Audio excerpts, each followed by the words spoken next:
and you see this with actually one of the worst sports players is football players or soccer players, as you would say in America, or American football players or basketball players. They get married so young. They go to college and they get married to like their high school sweetheart, and then these are like young men who then get loads of money, and then they're just like they've got everything thrown at them, and they must be very difficult to like not be attached to that or not deal with that, and they because they haven't really had a life. And so, do I believe, a personal belief, do I believe people get married too young is not a good thing? I'm kind of in the middle of the fence of that one. I think sometimes getting married too young is not a good idea. I think sometimes having a bit of experience. I personally think that the youngest you should get married is about 25. And I think that's because you have enough experience. Yeah, 25, I think is fine. And if you can, I would say get married at 30 because I think then you're more career driven. You know who you are. You know what you've done. You've done a bit of your own independent work. You've done a lot of like sovereign, you're knowing yourself, done therapy perhaps, learn what you want to be. And then again, you're always willing to change. But being married too young can just be really detrimental.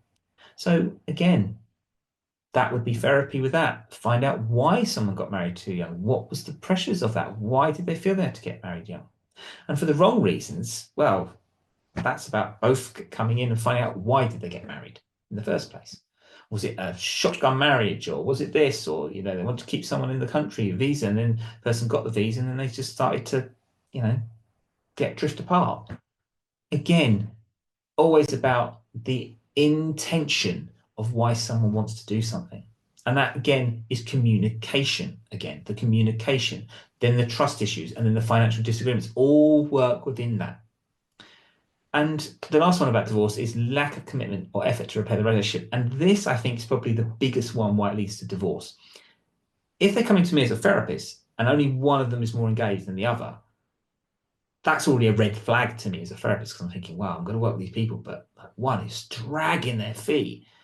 Now, actually, what sometimes happens, and this does happen sometimes, the person who says they want to do the therapy, they're the one who thinks they've got the partner's got the problem. It's actually sometimes they have the problem.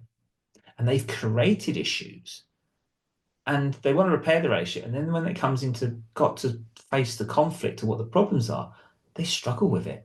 Oh no, I don't want to deal with that today. I don't no. If you want to repair a relationship, you both have to have the intention to want to repair the relationship. And that commitment, the fear of commitment I will talk about sometime this week, you'll see the video of it, is imperative. What is it you want to change? What is it you want to develop and grow? And that is got to be that you want to repair this. And that is going through therapy. And therapy will do that. Find out your timeline. Why do you want to repair the relationship? What's how become the lack of commitment? What has caused this to get to this point that you want divorce? And find that out. So that's the divorce.